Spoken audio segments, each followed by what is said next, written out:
நாமத்தினால வாழ்த்து வரவேற்கிறேன். நம் கர்த்தருடைய வார்த்தைக்கு கடந்து செல்வோம். நாம் தொடர்ந்து சில நாட்களாக சிலுவையுடைய மேன்மையும், சிலுவையில் உண்டான ஆசீர்வாதங்கள், சிலுவையில் இயேசு கிறிஸ்து எதெல்லாம் நமக்கு ஏற்படுத்தி வைத்திருக்கிறார் என்பதை நாம் தொடர்ந்து தியானித்துக் கொண்டிருக்கிறோம். சிலுவையுடைய மேன்மையாக நாம் அதை எண்ணுகிறோம். அதான் பவுல் சொல்லுகிறார், நான் சிலுவை குறித்து எல்லாம் ஒன்றை குறித்து மேன்மை பாராட்டியிருப்பதாக. இப்போ சிலுவையில் எதையெல்லாம் கிறிஸ்து இயேசு நமக்காக செய்து ஏற்படுத்தி முடித்து வைத்திருக்கிறார் என்பதை நாம் தியானித்துக் கொண்டு வருகிறோம். அவர் அங்கு முடிப்பதன் மூலமாக நம்முடைய வாழ்க்கை, நம்முடைய வெற்றியுள்ள வாழ்க்கை அங்கிருந்து ஆரம்பிக்கிறது. அதுதான் சிலுவை என்பது கிறிஸ்துவலாய் நமக்கு மிக முக்கியமான ஒரு காரியம். இப்ப சிலுவையுடைய மீட்பினால என்னெல்லாம் நமக்கு உண்டாயிருக்கிறது, ரட்சிப்புக்குள்ள நமக்கு எதெல்லாம் இருக்கிறது என்பதை நாம் தொடர்ந்து தியானித்துக் கொண்டு வருகிறோம். நாங்கள் கூட கலாத்தியர் 3ஆம் அதிகாரம் 13வது வசனத்தை நாம் பார்ப்போம். மரத்தில் தூக்கப்பட்ட எவனும் சபிக்கப்பட்டவன் எழுதியிருக்கிறபடி கிறிஸ்து நமக்காக சாபமாகி நியாயப்பிரமாண சாபத்திலிருந்து நம்மை நீங்களாக்கி மீட்டுக் கொண்டார். கிறிஸ்து நமக்காக சாபமாகி நியாயப்பிரமாண சாபத்திற்கு நம்மை நீங்களாக்கி மீட்டுக் கொண்டார். இந்த நாட்களில் கிறிஸ்து நமக்காக சாபமானார். அப்போ கிறிஸ்து உங்களுக்காகவும் எனக்காகவும் அவர் சாபமாக்கப்பட்டார். அவர் சாபமாய் மாறினார். எங்கே என்றால் கல்வாரி சிலுவில. அப்ப அந்த சிலுவில அவர் ஏன் சாபமாக வேண்டும், ஏன் அவர் சபிக்கப்பட வேண்டும்? கிறிஸ்து இயேசு சிலுவில ஏன் அவர் சாபமாக்கப்பட்டவராக தொங்க வேண்டும்? ஏனென்றால் இந்த கிறிஸ்து நமக்காக சாபமானார். அப்போ நம்முடைய சாபத்தை அவர் மேல் வந்தது, நம்முடைய சாபத்தை அவர் ஏற்றுக்கொண்டார். அப்ப நம்ம மேல எப்படி வந்தது சாபம்? மனிதனை தேவன் படைக்கும் போது மனிதனை தேவன் தம்முடைய சாயலில் தம்முடைய ரூபத்தில் படைத்தார். மனிதனை அவர் நமது சாயல்படி, நமது ரூபத்தின்படி மனிதனை உண்டாக்குவோமாக என்று தமது சாயல், தமது ரூபம், ஆற்றல், தேவனுடைய அந்த சாயல மனிதன் படைத்தார். தேவனை போலவே ஒரு மனிதனை தேவன் படைத்தார். அவன் தேவனை போலவே வாழக்கூடியவன். தேவன் மனிதனை படைக்கும் போது அவனை சாபத்துக்குள்ளவோ, வியாதிக்குள்ளவோ, இல்ல பாவத்துக்குள்ளவோ, இல்ல மறிக்கவோ, இல்ல முதுமைக்குள்ளவோ படைக்கவில்லை. தேவனை போலவே தேவன் எப்படி இருக்கிறாரோ அப்படியாக இருக்கும்படிதான் தேவன் படைத்தார். ஆனா அந்த தேவன், அந்த மனிதன் எப்படி சாபமாக்கப்பட்டான் என்று, நாம் சாபத்துக்குள்ள எப்படி மனுக்குள்ள வந்தது நீங்கள் வாசிப்புன்னு சொன்னா ஆதியாகமம் 3ஆம் அதிகாரத்துக்கு வந்தீங்கன்னா அங்க சாபத்தை, முதலாவது இந்த சாபம் யாருக்கு கொடுக்கப்பட்டது? இப்போ மனிதன் விழுந்த பிறகு, மனிதன் பாவம் செய்த பிறகு இப்போ எல்லாமே வேற மாதிரி ஆகிவிட்டது. அப்போ மனிதன் பாவம் செய்த பிறகு அவன் நிலை என்ன என்று பார்க்கும்போது இந்த சாபத்தை முதலில் யாருக்கு தேவன் சொல்கிறார்? ஆதியாகமம் 3ஆம் அதிகாரம் 14வது வசனத்துலதான் இங்க முதல்ல இந்த சாபம் என்ற வார்த்தை வருகிறது. அப்பொழுது தேவனாகிய கர்த்தர் சர்ப்பத்தை பார்த்து, நீ இதை செய்தபடினால் சகல நாட்டு மிருகங்களிலும் சகல காட்டு மிருகங்களிலும் சபிக்கப்பட்டிருப்பாய். நீ உன் வயிற்றினால் நகர்ந்து உயிரோடு இருக்கும் நாளெல்லாம் மண்ணை தின்பாய்.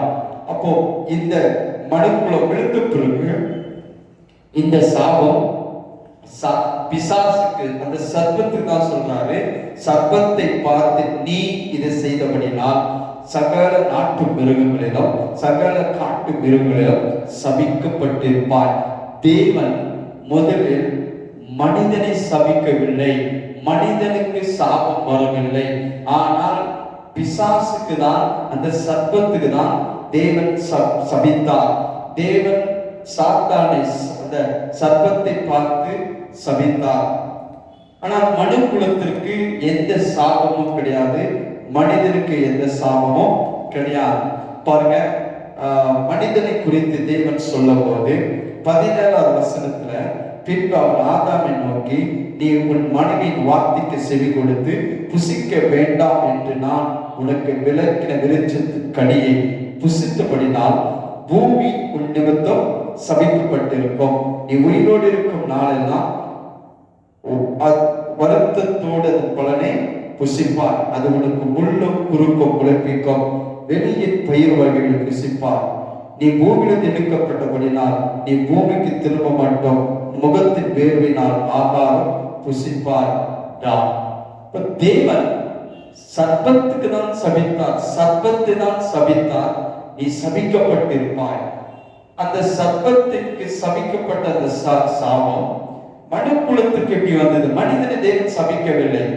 ஆனால் மனிதன் நிமித்தம் இந்த பூமி சபிக்கப்பட்டிருக்கும். உன் நிமித்தம் பூமி சபிக்கப்பட்டிருக்கும். மனிதனின் நிமித்தம் பூமி சபிக்கப்பட்டிருக்கும் என்று தேவன் சொன்னார். அப்போ மனிதனுடைய பாவத்தின் விளைவினால், மனிதனுடைய கீழ்ப்படியாமையின் விளைவினால், மனிதனுடைய அந்த தேவனுடைய வார்த்தைக்கு மீறினபடினால் இப்போ மனிதன் நிமித்தம்தான் இந்த பூமி சபிக்கப்பட்டிருக்கும். மனித நிமித்தம், ஆதாம் நிமித்தம் இந்த பூமி சபிக்கப்பட்டிருக்கும். அப்ப இந்த பூமி தான் சபிக்கப்பட்டது. பிசாசுக்கு தேவன் சபித்தார். ஆனால் மனித நிமித்தம் இந்த பூமி சபிக்கப்பட்டிருக்கிறது. அப்ப இந்த பூமி சபிக்கப்பட்டதுனால் இப்போ இந்த சாபத்தை இயேசு சிலுவையில சுமந்தார். அவர் சாபமாக்கப்பட்டார். எப்படி அவர் பாவம் அறியாத அவர் பாவமாக்கப்பட்டாரோ அப்படிதான் சாபத்தையும் அறியாத, சாபம் ஒன்றும் செய்யாத, சாபம் என்றாலே தெரியாத தேவன் இயேசு கிறிஸ்து நம் நிமித்தம் சபிக்கப்பட்ட இந்த பூமியில உண்டான எல்லா சாபத்தையும் அவர் மேல் விழுந்தது. அவர் சாபமாகினார். பவுலுக்கு வெளிப்பாடு, கிறிஸ்து நமக்காக உங்களுக்காக அவர் சாபமாக்கப்பட்டார். இப்ப இந்த சாபத்துல மெயின் அநேக சாபங்கள் இருந்தாலும் இந்த சாபத்துல முக்கியமாக 2 முக்கியமான காரியங்கள் இருக்கிறது. அது மனுக்குலத்தை மிகவும் சீரழித்துக் கொண்டிருக்கிறது. இன்னைக்கு மனுக்குலத்தின் வாழ்க்கையில மிகப்பெரிய போராட்டம். மனுக்குலத்தில் இதுல சிக்கி தவித்து சின்ன பின்னமாக்கி கொண்டிருக்கிறார்கள். இந்த சாபத்துல 2 முக்கியமான காரியம் அதுதான் தியானிக்க போகிறோம். ஒன்று, இந்த பொருளாதாரத்தின் சாபம். இந்த சாபத்துக்குள்ள முதலில் இருக்கிறது பொருளாதாரத்தின் சாபம். அதனால்தான் இந்த 17ஆம் அதிகார வசனத்துல உன் நிமித்தம் பூமி சபிக்கப்பட்டிருக்கும் சொல்றாரு. நீ உயிரோடு இருக்கிற நாளெல்லாம் வருத்தத்தோடு அதன் பலனை புசிப்பார். அது உனக்கு முள்ளும் குறுக்கும் முளைப்பிக்கும். உன்னுடைய நெத்தி வேர்வினால் நீ ஆகாரம் புசிப்பார். இப்ப இந்த சாபத்துக்குள்ள பொருளாதாரத்தின் சாபம் மிக முக்கியமா இருக்கிறது. அது ஒரு பெரிய மேஜரா இருக்கிறது. மனுக்குலத்தை சீரழித்துக் கொண்டிருக்கிறது. இன்னைக்கு பொருளாதாரம் பாருங்க, இன்னைக்கு வாழ்வாதாரமே மிகப்பெரிய போராட்டமா இருக்கிறது. ஏன்னா இந்த பொருளாதாரத்துடைய சாபம் மிக கொடியதா இருக்கிறது. ஜனங்கள் மத்தியில அவருடைய வாழ்க்கை சின்ன பின்னமா தாறுமாறம் ஆக்கி கொண்டிருக்கிறது. ஏனென்றால் இந்த பொருளாதாரத்தினுடைய ஒரு சாபம், பொருளாதாரத்துடைய நெருக்கம், பொருளாதாரத்துல நம்மளால மேல வர முடியவில்லை. அதுக்கு காரணம் இந்த சாபத்துக்குள்ள இந்த கிறிஸ்து நமக்காக சாபம் ஆக்கப்பட்டார் எழுதியிருக்கிறது. அந்த சாபத்துக்குள்ள இந்த பொருளாதாரத்துடைய சாபம் இருக்கிறது. இன்னைக்கு இந்த பொருளாதாரத்துடைய சாபம் அது மனித நிமித்தம் தான் இந்த பொருளாதாரத்தின் சாபம் உண்டானது. அதனால்தான் உன் வேர்வை சிந்தி நீ உன் ஆகாரத்தை புசிப்பார். வருத்தத்தோடு பலனை புசிப்பார். இன்னைக்கு வாழ்கிற வாழ்க்கை ஒரு சேலஞ்சு. ஜனங்களால் இன்னைக்கு நன்றாக வாழ முடியல. பொருளாதாரத்துல அவர்கள் முன்னேற முடியல. பொருளாதாரத்துல ஒரு வெற்றி வாழ்க்கை வாழ முடியல. பொருளாதாரத்துல ஒரு பின்னணியில, பொருளாதாரத்தின் பிரச்சனையில, குறிப்பா கிறிஸ்துவா இருக்கிற விசுவாசிகள், தேவ பிள்ளைகள், பொருளாதாரம் அவங்களுக்கு ஒரு மிகப்பெரிய பிரச்சனையா இருக்கிறது. பொருளாதார வாழ்க்கை, பொருளாதாரத்துடைய நிலை, பொருளாதாரத்துடைய வெற்றி அவங்களால மேல வர முடியல. அந்த பொருளாதாரத்துடைய சாபத்துல சிக்கி தவித்து ஜனங்கள் வாழ்ந்து கொண்டிருக்கிறார்கள். எனக்கு அருமையான தேவ பிள்ளைகளே, இந்த சாபத்தை எப்படி இயேசு சுமந்தா சிலுவையில பாருங்க. உபாகம் 28ஆம் அதிகாரத்துக்கு வந்தீங்கன்னா அங்க முதல் 14 வசனங்கள் ஆசீர்வாதத்தை குறித்து பேசுகிறது. ஆனால் அடுத்த வசங்கள் எல்லாம் இந்த சாபம். இதுல அநேக சாபங்கள் இருந்தாலும் இந்த பொருளாதாரத்துடைய சாபம் எப்படி இருக்கிறது என்று உபாகமம் 28ஆம் அதிகாரம் அதுல பாருங்க 45வது வசனத்துல, உன் தேவனாகிய கர்த்தர் உனக்கு விதித்த உடைய கட்டளைகள் எல்லாம் கை கொள்ளபடி நீ அவருடைய சத்தத்துக்கு செவி கொடாதபடினால் இந்த சாபங்கள் எல்லாம் உன் மேல் வந்து நீ அழிய மட்டும் உன்னை தொடர்ந்து பிடிக்கும். பாருங்க, இந்த சாபம், இந்த பொருளாதார சாபம், இந்த சாபத்துக்குள்ள ஒண்ணு மேஜரா என்ன இருக்குன்றால் பொருளாதாரத்தின் சாபம். இந்த பொருளாதாரத்துடைய நெருக்கம், பொருளாதாரத்தினுடைய ஒரு வீழ்ச்சி, பொருளாதாரத்துல மேல வர முடியாது இருக்கிறது ஒரு மிகப்பெரிய சாபம். இந்த சாபம் உங்களை வந்து நீ அழிய மட்டும் உன்னை தொடர்ந்து பிடிக்கும். பாருங்க பிரியமான தேவ பிள்ளைகளே, இந்த பொருளாதாரத்துடைய சாபம் இன்னைக்கு கிறிஸ்துவங்க, நான் நினைக்கிறேன் 99% தேவனுடைய பிள்ளைகள், விசுவாசிகள் இந்த பொருளாதாரத்துல அவங்களால மேல வரவே முடியல. பொருளாதாரம் ஒரு பெரிய பிரச்சனை, பொருளாதார தேவை பெருசா இருக்கிறது. ஆனா பொருளாதாரத்தினுடைய காரியங்கள் குறித்து ஒரு சத்தியங்கள், இந்த சாபத்திலிருந்து எப்படி நாம மீண்டு வர வேண்டும் என்ற சத்தியம் அவங்களுக்கு புரியவில்லை. இது பொருளாதார சாபம் என்று ஒரு மிகப்பெரிய குடிய ஒரு போராட்டம். நீ அழிய மட்டும் உன்னை தொடர்ந்து பிடிக்கும். பாருங்க, பொருளாதாரத்துடைய வீழ்ச்சி, பொருளாதாரம் இல்லாதனால தான் ஜனங்கள் இன்னைக்கு ஒரு மட்டமான ஒரு லோ லெவல்ல வாழ்ந்து கொண்டிருக்கிறார்கள். சொல்றாங்க, நீ அழிய மட்டும் உன்னை தொடர்ந்து பிடிக்கும். பலராக இந்த பொருளாதார பிரச்சனை, கடன்ல, இந்த பொருளாதார கடன் பண கஷ்டத்தில் இருக்கும் போது அநேக உலகத்தார் தேவனை அறியாத பிள்ளைகள், அவர்கள் பொருளாதார பிரச்சனை வர முடியலன்னா, இல்ல கடத்துல இருந்து அவங்களால மேல வர முடியவில்லைன்னா அவங்க நினைக்கிறாங்க, நான் செத்து போயிட்டா, நான் மறித்து விட்டால் இதுக்கு முடிவு. அவங்களுக்கு தெரியாது, அதுக்கு பிறகுதான் அவங்களுக்கு ஒரு பெரிய பிரச்சனை அவங்க வீட்டில் இருக்கிறது. ஆனா தேவனுடைய பிள்ளைகளுக்கு ஒரு நம்பிக்கை இருக்கிறது. ஏனென்றால் இந்த பொருளாதார பிரச்சனை இருந்து நம்மளால மேல வர முடியும். ஏன்னா இந்த பொருளாதாரத்துடைய சாபத்தை இயேசு சுமந்து தீர்த்தார். அது அழிய மட்டும் அவனை அழிச்சு விடும், அவனை சாகடிக்கும். ஏன்னா இந்த பொருளாதாரத்தின் சாபம் ஒரு கொடிய சாபமா இருக்கிறது. தேவன் சொல்கிறார், சகலமும் பரிபூர்ணமா இருக்கையில் நீ மகிழ்ச்சியோடும் களிப்போடும் தேவனாகிய கர்த்தரை சேவியாமல் போன நிமித்தம். பாருங்க, பொருளாதாரத்துடைய காரியம் எப்படி இருக்குன்னா சகலமும் குறைப்பட்டு இருக்கும். உடனே லிஸ்ட் பண்றாங்க, சகலமும் குறைவுள்ள வாழ்க்கை. இந்த பொருளாதார சாபம் என்பது எல்லாவற்றும் நீங்க குறைப்பட்ட வாழ்க்கை. இன்னைக்கு பார்க்க எத்தனை கிறிஸ்துவர்கள், எத்தனை தேவனுடைய பிள்ளைகள் அவர்கள் பொருளாதாரத்துடைய சாபத்துல வாழ்ந்து கொண்டிருக்கிறார்கள், பொருளாதார பிரச்சனை வாழ்ந்து கொண்டிருக்கிறார்கள். சகலமாக குறைவுள்ள வாழ்க்கை, குறைவான வாழ்க்கை. அவங்களால எந்த காரியமும் தன் பிள்ளைகளுக்கும் குடும்பத்திற்கும் தேவனுடைய ராஜ்யத்திற்கும் எதுவும் செய்ய முடியல. ஏன்னா இந்த பொருளாதாரம் என்பது ஒரு மிகப்பெரிய சாபக்கட்டு. இந்த சாபத்துல ஜனங்கள் வாழ்ந்து கொண்டிருக்கிறார்கள். அதனால சகலம் அவர்களுக்கு குறைவா இருக்கிறது. அடுத்தது பட்டினியோடும் தாகத்தோடும் நிர்வாணத்தோடும். இது ஒரு பொருளாதார சாபம். கர்த்தரை உனக்கு விரோதமாக அனுப்பும் சத்துருக்களை சேவிப்பார், அவர்கள் உன்னை அழித்து தீர மட்டும் இரும்பு நுகத்தடி உன் கழுத்து மேல் போடுவார்கள். பாருங்க, இந்த பொருளாதார சாபம் எந்த அளவுக்கு போகிறது என்றால், எந்த அளவுக்கு இருக்கிறால், எந்த அளவுக்கு நமக்கு இந்த பொருளாதார சாபத்துல வாழ்ந்து கொண்டிருக்கிறால், நீங்க பார்த்தீங்கன்னா சகலத்திலும் குறைவுள்ள ஒரு வாழ்க்கை.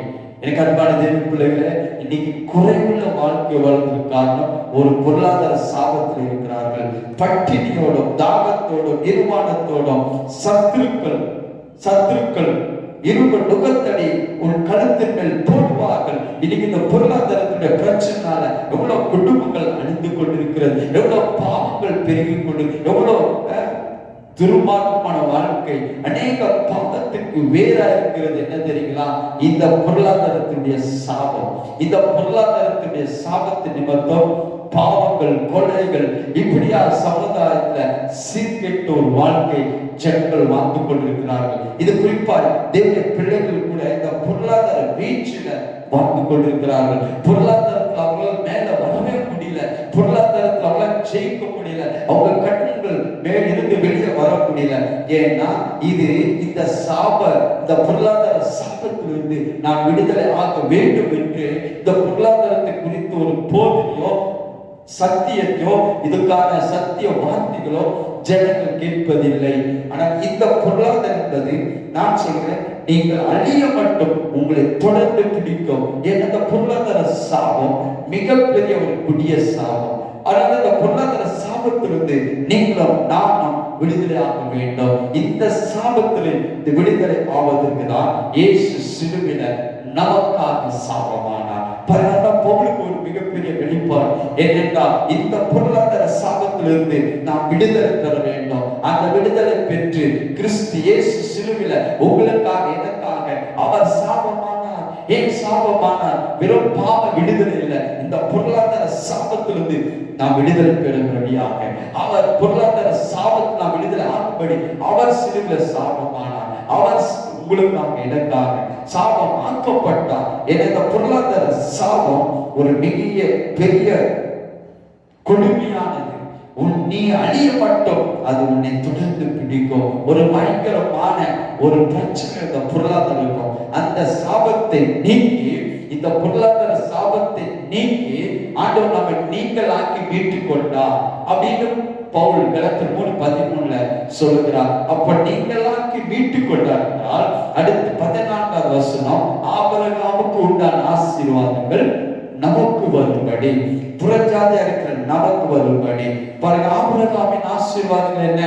ஆபிரகாமின் ஆசீர்வாதங்கள் பாருங்க, இங்க 28ஆம் அதிகாரத்திலிருந்து பெரிய நீண்ட 14 வசனங்கள். இந்த சாபம் நீக்கப்பட்டால், இந்த சாபம் நம்மளை நீங்களாக்கி மீட்டுக் கொண்டிருக்கிறார். அப்ப நீங்களாக்கப்பட்டவர்கள் இன்னும் நாம் சாபத்தில் இருக்கணும், இன்னும் நாம் இந்த பொருளாதார சாபத்தில் இருக்கணும், இன்னும் அந்த பொருளாதார பிரச்சனை ஏன் நாம் இருக்கிறோம்? ஏன் அப்படி இருக்கிறால், இந்த சாபத்திற்கு நான் நீங்களாக்கி மீட்டுக் கொண்டார். மீட்டுக் கொண்டு ஆபிரகாமின் ஆசீர்வாதம். அப்ப சாபம் நீங்கினால் ஆசீர்வாதம் வர வேண்டும். சாபத்திலிருந்து விடுதலை பெற்றிருந்தால் நீங்கள் ஆசீர்வதிக்கப்பட்டிருக்க வேண்டும். நீங்கள் ஆசீர்வதிப்பதற்காக அவர் சாபமானார். அந்த பொருளாதார சாபத்திலிருந்து ஒவ்வொரு எண்ணையும் அவர் மீட்டுக் கொண்டிருக்கிறார். மீட்டு நீங்களாக்கி மீட்டுக் கொண்டார் என்றால் ஆபிரகாமின் ஆசீர்வாதம் நமக்கு வர வேண்டும். ஆபிரகாமின் ஆசீர்வாதம் என்ன? உபாகமம் 28:1 அந்த வசனத்தை பார்க்கும்போது பாருங்க, ஆபிரகாமின் ஆசீர்வாதம். நான் சொல்கிறேன், கிறிஸ்துவுக்குள் பிரியமான தேவ பிள்ளைகளை இங்கே கேட்டுக்கொண்டிருக்கிற ஒவ்வொரு நான் சொல்கிறேன், நீங்க பொருளாதார சாபத்திலிருந்து இருந்து உங்களை நீங்களாக்கி அந்த சாபத்திலிருந்து, ஏன்னா நியாயப்பிரமாணத்துக்குள்ள இந்த பொருளாதார சாபம் ஒரு மேஜரா இருக்கிற இந்த பொருளாதாரத்தின் சாபத்திலிருந்து நீங்கள் மீட்கப்பட்டால், நீங்கள் நீங்களாக்கி மீட்டுக் கொண்டால், இதுதான் இயேசு 2000 ஆண்டுகளுக்கு முன்பாக செய்து முடித்தார். நீங்கள் நான் பிறக்கவே இல்லை, நம்முடைய சாபத்தை, அந்த பொருளாதார சாபத்தை அவர் சிலுவையில சுமந்தார். அவர் எனக்காக சாபமானார், அவர் உங்களுக்காக சாபமானார். அந்த சாபம் நீங்கி உங்களை மீட்டுக் கொண்டார் என்றால் நல்ல ஒரு சத்தியத்தை புரிந்து கொள்ளுங்கள். அந்த சாபத்திலிருந்து, எந்த சாபம்? பொருளாதாரத்தின் சாபத்திலிருந்து நீங்கள் மீட்டுக் கொண்டு உங்களை நீங்களாக்கி மீட்டார் என்றால், ஏன் மீட்டார்? வெறும் செத்த பரலோகம் போட்டு மாத்திரமல்ல, ஆபிரகாமுக்கு உண்டான ஆசீர்வாதங்கள் உங்களுக்கும் எனக்கும் ஒவ்வொரு தேவ பிள்ளைகளுக்கும் வரும்படியாக இயேசு சிலுவையில சாபமாக்கப்பட்டார். அப்ப பொருளாதார சாபம் நீங்கினால், பொருளாதார சாபத்திலிருந்து நாம் விடுதலாக்கப்பட்டால், பொருளாதார சாபத்திலிருந்து நாம நீங்களாக்கி மீட்டுக் கொண்டார் என்பது உண்மை. அப்படி என்றால் நீங்கள் ஆபிரகாமின் ஆசீர்வாதத்துக்கு சொந்தக்காரர்கள். நீங்களும் நானும் ஆபிரகாமின் பிள்ளைகள். விசுவாச மார்க்கத்தால் எல்லா ஆபிரகாமின் பிள்ளைகள். அப்ப ஆபிரகாமின் பிள்ளைகள், ஆபிரகாமின் சந்ததி, ஆபிரகாமுக்கு உண்டான ஆசீர்வாதம் வர வேண்டும். என்ன ஆசீர்வாதம்? இங்க ஒரு பெரிய லிஸ்ட் இருக்குது. நான் உங்களுக்காக வாசிக்கிற பாருங்க. 28ஆம் உபாகமம் 28:3 நீ பட்டணத்திலும் ஆசீர்வதிக்கப்பட்டிருப்பாய், நீ வெளியிலும் ஆசீர்வதிக்கப்பட்டிருப்பாய். உன் கர்ப்பத்தின் கனியம், உன் நிலத்தின் கனியம், உன் மாடுகளின் பெருக்கமும், உன் ஆடுகளின் மந்தமாகிய உன் மிருக ஜீவன்களும் பலரும் ஆசீர்வதிக்கப்பட்டிருக்கும். உன் கூடையும் மாவு பிசிக்கிற தொட்டியும் ஆசீர்வதிக்கப்பட்டிருக்கும். நீ வரிகளும் ஆசீர்வதிக்கப்பட்டிருப்பாய், நீ போவிலும் ஆசீர்வதிக்கப்பட்டிருப்பாய். உனக்கு விரோதமாக எழும்பும் உன் சத்துருக்களை கர்த்தர் முன்பாக முறியடிக்கும்படி ஒப்புக் கொடுப்பார். கொடுப்பார். ஒரு வழியா உனக்கு எதிராக புறப்பட்டு வருவார்கள், 7 வழியா உனக்கு முன்பாக போவார்கள். கர்த்தரும் கலந்துகளிலும் நீ கையில் எல்லா வேலைகளிலும் உனக்கு ஆசீர்வாதத்தை கட்டளிட்டிருக்கிறார். உன் தேவனுடைய கர்த்தர் உனக்கு கொடுக்கும் இந்த தேசத்தில் உன்னை ஆசீர்வதித்திருக்கிறார். அப்போது கர்த்தருடைய நாமம் உனக்கு தரிக்கப்பட்டு என்று பூமியின் ஜனங்கள் கண்டு உனக்கு பயப்படுவார்கள். உனக்கு கொடுப்பேன் என்று கர்த்தர் உனக்கு பிதாக்கு காணிட்டு கொடுத்த தேசத்துல கர்த்தர் உன் கர்ப்பத்தின் கனிலம், உன் மிருகங்களின் பலனிலும், உன் நிலத்தின் கனிலம் உனக்கு பரிபூர்ண நன்மை உண்டாக கட்டளையிடுவார். ஏற்ற காலத்தில் தேசத்துல மழை பெய்யும், நீ கைட்டு செய்யும் வேலைகளை ஆசீர்வதிக்கும். கர்த்தர் உனக்காக தமது நல்ல பொக்கிஷசாலையை வானத்தில் திறந்திருக்கிறார். நீ அநேக ஜாதிகளுக்கு கடன் கொடுப்பார், நீயோ கடன் வாங்க மாட்டார். நீ கீழா உன்னை வாழாக்காமல் தலையாக்குவார், நீ கீழாகாமல் மேலா இருப்பார். இதுதான் ஆபிரகாமுக்கு உண்டான ஆசீர்வாதங்கள். ஆபிரகாமின் ஆசீர்வாதங்கள். இந்த ஆசீர்வாதத்திற்கு சொந்தக்காரர் யார் என்றால் தேவனை யாரெல்லாம் சொந்த ரட்சகரை ஏற்றுக்கொண்டிருக்கிறார்களோ அவர்கள் எல்லாம் விசுவாச மார்க்கத்தார். ஆபிரகாம் பிள்ளைகள் கலத்தர் வாசிக்கிறோம், விசுவாச மார்க்கத்தார் எல்லாரும் ஆபிரகாம் பிள்ளைகள். இது வெறும் யூதனுக்கு இல்ல, இது வெறும் யூத மார்க்கத்திற்கு கிடையாது. ஏன்னா ஆபிரகாமின் பிள்ளைகள் அவர்கள் இப்பேற்பட்ட ஆசீர்வாதத்தை நம்புறாங்க.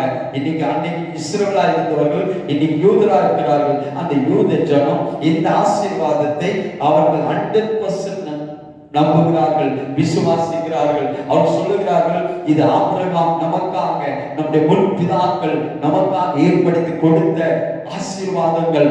அதான் அவர்கள் ஸ்ட்ராங்கா விடுபடுறாங்க. ஆபிரகாமின் தேவன், ஈசாக்கின் தேவன், யாக்கோபின் தேவன். ஏன்னா அவர்களுக்கு தேவன் உடன்படிக்கை பண்ணியிருக்கிறார். அவர்களோடு ஒரு ஆசீர்வாத உடன்படிக்கை பண்ணியிருக்கிறார். ஐஸ்வர்யத்தின் உடன்படிக்கை பண்ணியிருக்கிறார். அவர்கள் செழிப்பின் உடன்படிக்கை பண்ணியிருக்கிறார். நீங்கள் இந்த பூமியில மகிமையா இருக்கப்படி பாருங்க. இந்த யூதர்கள் இந்த பூமியில இந்த உலகத்துல எல்லா இடங்களிலும் இந்த யூதர்கள் தான் அவர்கள் பொருளாதாரத்தை கண்ட்ரோல் பண்றார்கள். ஏன்னா எல்லாம் அவர்களிடத்தில் தான் இருக்கிறது. அவன் கர்த்தருடைய வார்த்தையின்படி அவன் கடன் கொடுக்கிற இடத்துல இருக்கான். அவன் கடன் வாங்குவதே கிடையாது. நாம தான் கடன் வாங்கிக்கொள்ள, அவர்கள் கடன் வாங்குவதே கிடையாது, கடன் கொடுப்பார்கள். இந்த ஆசீர்வாதத்தை எல்லாம் அவர்கள் 100% நம்புகிறார்கள். அவர்கள் பிள்ளைகளுக்கு அது சொல்றாங்க, இந்த ஆசீர்வாதம் ஆபிரகாமின் ஆசீர்வாதம் உண்மையில இருக்கிற ஒரு சந்ததி மேல், நம்முடைய சந்ததி மேல் இருக்கிறது. ஆனா இன்னைக்கு நாம் என்ன நினைக்கிறோம், இந்த ஆபிரகாமின் ஆசீர்வாதங்கள், இந்த பொருளாதார ஆசீர்வாதங்கள் நமக்கு அதெல்லாம் கிடையாது, இதெல்லாம் நம்முடையது இல்லை, இதெல்லாம் தவறானது என்று நினைக்கிறோம். எனக்கு அருமையான தேவ பிள்ளைகளே, இந்த பொருளாதார சாபம் நீங்கி நமக்கு ஆசீர்வாதம் வரும்படி, ஆபிரகாமுக்கு உண்டான ஆசீர்வாதம் உங்களுக்கு எனக்கும் வரும்படிதான் இயேசு சிலுவையில சாபமானார். அவர் சாபமாக்கப்பட்டார். ஏன்? இந்த பொருளாதார சாபத்திலிருந்து ஒவ்வொரு தேவ பிள்ளைகள் விடுதலை பெற வேண்டும். அவர் சொல்றாங்க, உன்னை வாழாக்காமல் தலையாப்பா, நீ கீழாக்காமல் மேலதான் இருப்பான். ஆனா உலகத்தில் இன்னைக்கு யூதன் மேலோக்கி இருக்கிறான். உலக பணக்காரர்கள் அவர்கள் டாப் இருக்கிறார்கள். ஏன்னா அது கர்த்தருடைய ஆசீர்வாதம். அவர்கள் ஆபிரகாமின் ஆசீர்வாதத்தை நம்புகிறார்கள். ஆனா நாம் வெறும் பாடலே முடிச்சிட்டோம். ஆபிரகாமின் தேவன், ஈசாக்கின் தேவன், யாக்கோபின் தேவன். ஆனா அவருடைய ஆசீர்வாதங்கள், அவருடைய உடன்படிக்கை, தேவன் எதெல்லாம் அவங்களோடு கூட செய்தாரோ இது எல்லாம் நாம் மறந்து விட்டோம். இதெல்லாம் நமக்கு பெருசா தெரியாது. ஆனா இதெல்லாம் நாம் போதே கிடையாது. அவன் 100% நம்புறான். ஆபிரகாமின் ஆசீர்வாதம் உன் மேல் இருக்கிறது, உன் சந்ததி மேல் இருக்கிறது. இங்க வாசித்த எல்லா ஆசீர்வாதங்கள் அவர்கள் மேல் இருக்கிறது. அவர்களுக்கு கர்த்தர் சகல காரியங்களிலும் ஆசீர்வதித்திருக்கிறார். பூமியில ஜனங்கள் கண்டு உனக்கு பயப்படுவார்கள். அதான் யூதன் பாருங்க, அவன் பெரிய ஆசீர்வாதத்துக்குள்ள வாழ்ந்து கொண்டிருக்கிறான். ஏன்னா அவனுக்கு ஒன்று புரிந்தது, இந்த ஆபிரகாமின் ஆசீர்வாதம் எனக்குரியது, எங்களுக்குரியது, எங்களுடைய சந்ததிக்குரியது. ஆனா நாம தான் அதெல்லாம் வேண்டாம் என்று வெறுத்து தள்ளிவிட்டோம். ஆனால் தான் ஆபிரகாமுக்கு உண்டான ஆசீர்வாதங்கள் உங்களுக்கு எனக்கு வரும்படி இயேசு சிலுவையில தரித்தரான். அவர் ஏன் தரித்தரான்? அவர் ஏன் சிலுவையில சாபமாக்கப்பட்டார்? இந்த சாபத்துக்குள்ள பெரிய ஒரு காரியம்னா பொருளாதாரத்தினுடைய சாபம் இருக்கிறது. இந்த சாபத்தை நீக்கிவிட்டார். இந்த சாபத்திலிருந்து உங்களை நீங்களாக்கி மீட்டுக் கொண்டார். மீட்டுக் கொண்டு ஏன் வீட்டாரு? ஆபிரகாமுக்கு உண்டான ஆசீர்வாதம்.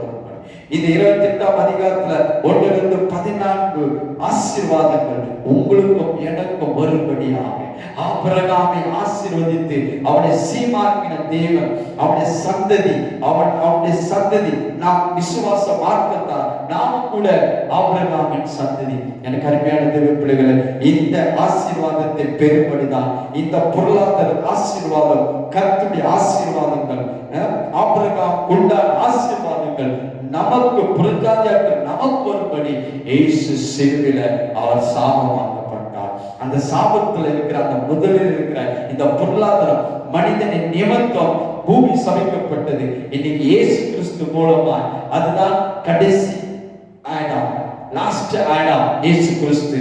அந்த லாஸ்ட் ஆடாம் மூலமா அந்த சாபத்துக்குள் இருந்த பூமியை, சாப பொருளாதாரத்துக்குள் இருந்த மனுக்குலத்தை மீட்டு அவர் சாபமானார். இப்போ மனித நிமித்த பூமி சபிக்கப்பட்டிருக்கிறது. அந்த சாபத்தை இயேசு சிலுவையில சுமந்து தீர்த்து நம்மளை மீட்டுக் கொண்டு அந்த நியாய பிரமாணத்துக்கு அந்த பொருளாதார சாபத்தை மீட்டு நம்மளை நீங்களாக்கி மீட்டுக் கொண்டு ஆபிரகாமுக்கு உண்டான ஆசீர்வாதங்கள் உங்களுக்கும் எனக்கும் வரும்படி சிலுவையில இயேசு சாபமாக்கப்பட்டார். இனிய சாபம் கிடையாது, பொருளாதார சாபம் நமக்கு கிடையாது. ஏன்னா இதுக்கெல்லாம் பரிகாரம் இயேசு சிலுவையில செய்து முடித்து விட்டார். அவர் சாபமானார் என்றால் நான் ஆசீர்வதிக்கப்பட்டிருக்கிறேன், அவர் சாபமாக்கப்பட்டிருக்கிறார். நான் ஆபிரகாமின் ஆசீர்வாதத்தை பெற்று அதற்கு நான் சொந்தக்காரன்.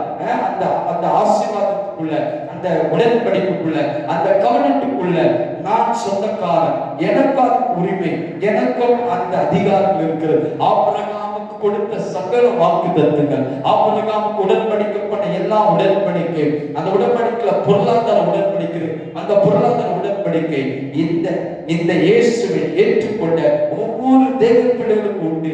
இது உங்களுடைய உரிமை, என்னுடைய உரிமை, நம்முடைய பிறப்பு உரிமை. என்ன blessing is my birthright. நான் ஆசீர்வதிக்கப்பட்டிருக்க வேண்டும்.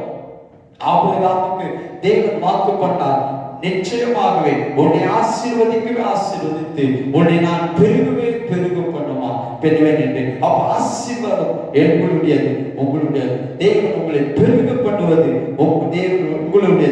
தேவன் நம்மை ஆசீர்வதித்து பெருக பண்ணுவார்.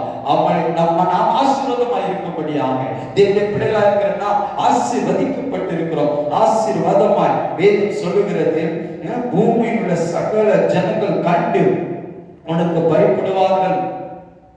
கர்த்தர் கலைஞர்களுக்கு கையில் எல்லா வேலையிலும் உனக்கு ஆசீர்வாதத்தை கற்றிருக்க உன் தேவனாகிய கர்த்தர் உனக்கு கொடுத்த இந்த தேசத்தில் உன்னை ஆசீர்வதித்து உன்னை மேன்மையாக்குவார். அதுதான் ஆபிரகாமின் ஆசீர்வாதம். என் கருணான தேவ பிள்ளைகளை, தேவன் நம்மை இந்த பொருளாதார சாபத்தை நீக்கிட்டு இருக்கிறார், நீங்களாக்கி மீட்டுக் கொண்டார். சாபம் நீங்கினா அங்க ஆசீர்வாதம் வர வேண்டும். இன்னைக்கு ஏன் கிறிஸ்துவலாக்கு நாம் இன்னும் ஏன் இந்த பொருளாதார ஆசீர்வாதத்தில் இல்லை என்றால், இந்த பொருளாதார ஆசீர்வாதத்தை ஆபிரகாம் மூலமாய் தேவன் நமக்கு ஏற்படுத்தி வைத்திருக்கிறார். அதுக்குதான் இயேசு சிலுவையில மரித்தார், அதுக்குதான் அவர் சிலுவையில சாபமாக்கப்பட்டார், அதனால அவர் சிலுவையில சென்றார். ஆனால் இந்த சத்தியம் இன்னும் அவருக்கு புரியவில்லை, இந்த சத்தியம் அவருக்கு கேட்கவில்லை, இது இப்படி போதிக்கப்படவில்லை. எனக்கு அருமையான தேவ பிள்ளைகளே, சாபம் நீங்கினா ஆசீர்வதிக்கப்பட்டிருக்கோம். எப்படி பாவம் நீங்கினா நீங்க நீதிமானா இருக்கிறீர்களோ, எப்படி பாவம் நீக்கப்பட்டது, எப்படி நான் பரிசுத்தமா இருக்கிறோம், அப்படிதான் என் சாபம் நீக்கப்பட்டது. ஆமா, மனித நிமித்தம் இந்த பூமி சபிக்கப்பட்டது. அந்த ஒரு ஆதாம் மூலமாய் பூமி சபிக்கப்பட்டிருந்தது. அப்ப அந்த ஆசீர்வாதம் சபிக்கப்பட்டிருந்தது. அவன் செய்வது எதுவுமே சரியாகவில்லை.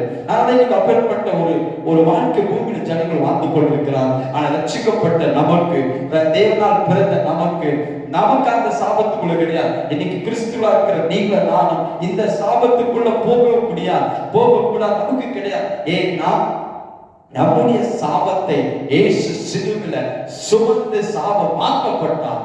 ஏன்னா அந்த சாபத்திலிருந்து உங்களை எண்ணியம் நீங்களாக்கி மீட்டுக் கொண்டார். மீட்டார் என்றால் அடுத்தது ஆசீர்வாதம் தான். ஆசீர்வாதத்துல வாழும்படிதான் நாம் அழைக்கப்பட்டிருக்கிறோம். ஆசீர்வாதத்தை சுதந்திரத்துக் கொள்வதற்காகவே நீங்கள் நாம் அழைக்கப்பட்டிருக்கிறோம். கர்த்தரின் ஆசீர்வாதமே ஐஸ்வர்யத்தை தரும். அப்ப ஆபிரகாமுக்கு உண்டான ஆசீர்வாதம் எனக்கு உண்டு. யூதனை விட நாம மிக சூப்பரா வாழ முடியும். யூதர்களை விட இன்னும் 1000 மடங்கு நம்மளால வாழ முடியும். ஏன்னா அவர்களுக்காக இயேசு ரத்தம் சிந்தினதை அவர்கள் நம்பவில்லை. அந்த பழைய உடன்படிக்கையை நம்பி இவ்வளவு அற்புதமா ஆசீர்வாதமா வாழ்கிறார் என்றால் நமக்காக இயேசு ரத்தத்தை சிந்தி அவருடைய சொந்த ரத்தத்துல உடன்படிக்கை பண்ணியிருக்கிறார். ஆபிரகாமுக்காக ஒரு அனிமல், ஒரு ஆட்டுக்குட்டி ரத்தம் உடன்படிக்கல அவ்வளவு பெரிய ஆசீர்வாதம் இருக்கும் என்றால் இன்னைக்கு நமக்கு இயேசுவின் ரத்தத்தில் உடன்படிக்கை பண்ணியிருக்கிறார். ஆபிரகாமுடைய ஆசீர்வாத உடன்படி இயேசு சிலுவையில அவருடைய ரத்தத்தை சிந்தி அவர் தன்னுடைய ரத்தத்தினால உடன்படிக்கை பண்ணியிருக்கிறார். அதனால கிறிஸ்துவர்கள், தேவனுடைய பிள்ளைகள், தேவனை ஏற்றுக்கொண்ட ஒவ்வொரு பிள்ளைகளும் ஆசீர்வாதத்துல வாழும்படிதான் அழைக்கப்பட்டிருக்கிறார். He command the blessing in English வரும். அவர் நம்முடைய ஆசீர்வாதத்துல வாழும்படி இயேசு சிலுவையில சாபமானார். அவர் சாபமாக்கப்பட்டார். நான் நீங்களும் உங்கள் சந்ததியும் ஆசீர்வதிக்கப்பட்டிருக்க வேண்டும். நீங்கள் ஆசீர்வாதமா இருந்தே ஆக வேண்டும். அதுதான் தேவன் நமக்காக ஏற்படுத்தின சிலுவையில உண்டான மிகப்பெரிய ஆசீர்வாதம். அறிந்து கொள்ளுங்கள். சிலுவின் மூலமாய், ரட்சிப்பின் மூலமாய், மீட்பின் மூலமாய் என் சாபம் நீக்கப்பட்டது. அங்கிருந்து என் ஆசீர்வாதம் ஆரம்பிக்கப்பட்டிருக்கிறது. நான் பிறக்கவே இல்லை, தேவன் என்னை ஆசீர்வாதமா வைத்திருக்கிறார். ஆசீர்வாதத்திற்காக வாழும்படி உங்களை என்னை அழைத்திருக்கிறார். புரிந்து கொள்ளுங்கள், அறிந்து கொள்ளுங்கள். சாபத்திலிருந்து நம்மை மீட்டிருக்கிறார். சாபத்திலிருந்து நம்மை நீங்களாக்கி மீட்டுக் கொண்டார். பொருளாதார சாபத்து, குறிப்பா இந்த பொருளாதார சாபத்திலிருந்து நாம் நீக்கப்பட்டிருக்கிறோம். பண கஷ்டம், பொருளாதார கஷ்டம், வெளிச்சி, குறை, இது எல்லாம் நம்முடைய இருக்கிற இதிலிருந்து தேவன் என்னை மீட்டு இருக்கிறார். நீங்களாக்கி மீட்டுக் கொண்டார். நான் இப்போது ஆசீர்வாதத்தில் வாழக்கூடியவன், ஆசீர்வாதத்தில் இருக்க வேண்டியவன். நீங்கள் நான் ஆசீர்வதிக்கப்பட்டிருக்கிறோம் என்ற ஒரு எண்ணம் சத்தியம் உங்களுக்குள் வரும்போது நாம் ஆசீர்வதிக்கப்பட்டுள்ளா இருப்போம். என் கண்மணி தேவ பிள்ளைகளே, அதனால் தான் நீங்களாக்கி மீட்டுக் கொண்டு ஆபிரகாமுக்கு உண்டான ஆசீர்வாதங்கள் உங்களுக்கும் எனக்கும் வரும்படி இயேசு சிலுவையில, கிறிஸ்து இயேசு சிலுவையில சாபமாக்கப்பட்டார். 2000 ஆண்டுகளுக்கு